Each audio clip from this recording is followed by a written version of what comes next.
मोदी जी आपने आने में बहुत देर कर दी। मैं कब से आपका इंतजार कर रही हूँ, लेकिन आप अब आए हो। अरे बहन सोनिया जी, एक तो आपका घर नहीं मिल रहा था इस गांव में और शहर से आने में वक्त लगता है। एक तो आपके गांव में शहर से आने के लिए कोई बस या ऑटो रिक्शा वगैरह नहीं चलता है। वो तो ये कहो, ये शहर में एक बैल इधर उधर फिर रहा था, इसी पर बैठकर मैं चला आया। और यहाँ गांव में आने के बाद आपका घर को ढूंढना बड़ा मुश्किल हुआ। लेकिन मोदी डॉक्टर साहब, मैंने आपसे कह दिया था कि गांव के पूरब में सबसे पहला मकान मेरा ही है, लेकिन आप फिर भी इधर उधर गांव में घूम रहे थे।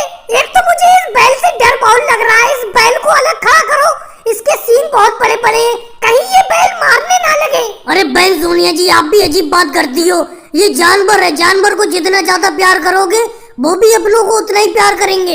ये तुम्हें क्यों मारेगा? इसे किसी पागल कुत्ते ने थोड़ी काटा है। एक तो देखो, मुझे कोई सवारी नहीं मिली यहाँ तक आने के लिए, अब मैं इसी बैल के ऊपर तो बैठ के आया हूँ। चलो वो सब छोड़ो, अब एक बात बताओ, आपको क्या दिक्कत है? मोदी जी मुझे तो कोई दिक्कत नहीं है, मैंने अपने लिए आपको नहीं बुलाया। ये देखो, नीचे उतर के आओ इस बैल से। ये राहुल लेटा हुआ है, इसी को थोड़ी बहुत दिक्कत है। अरे मैंने घर के बाहर देखा ही नहीं राहुल ये नीचे लेटा हुआ है जमीन पर। राहुल क्या बात है, क्या दिक्कत हो गई तुम्हें? मोदी जी वैसे तो मुझे कोई खास दिक्कत नहीं है, और वो तो मैं अभी खाना खाकर आया हूँ। खाना खाने के बाद घर के बाहर थोड़ा सा आराम कर रहा हूँ। अरे बहन सोनिया जी, आपने मुझे किस लिए बुलाया है? राहुल बताओ, तुमको क्या दिक्कत है? मोदी जी कोई खास दिक्कत नहीं है, भूख बहुत ज्यादा लग रही है, ऐसा लग रहा है पूरा दिन खाते ही रहो। तो ये तो कोई दिक्कत की बात नहीं है, आराम से खाते रहो और सेहत बनाओ। अरे मोदी जी, घर का जितना अनाज था इस बार का सारा अनाज ये खा गया। आप सेहत बनाने की बात कर रहे हो? अरे राहुल को एक ऐसी गोली दे दो जिससे इसे भूख कम लगे।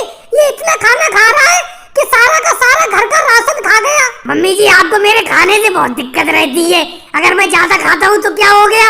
आपने बेफालतू में मोदी डॉक्टर साहब को शहर से बुला लिया। वैसे मोदी जी एक दिक्कत मुझे बहुत है, सर्दी के दिनों में बिल्कुल प्यास नहीं लगती थी, लेकिन ये जब से गर्मी आई है ऐसा लगता है पानी पीते ही रहो। बेफालतू की बात मत करो, मेरी फीस दो और मुझे यहाँ से जाने दो, तुम्हें कोई दिक्कत नहीं है। और भाई लोगों को वीडियो को लाइक करो, चैनल को सब्सक्राइब करो।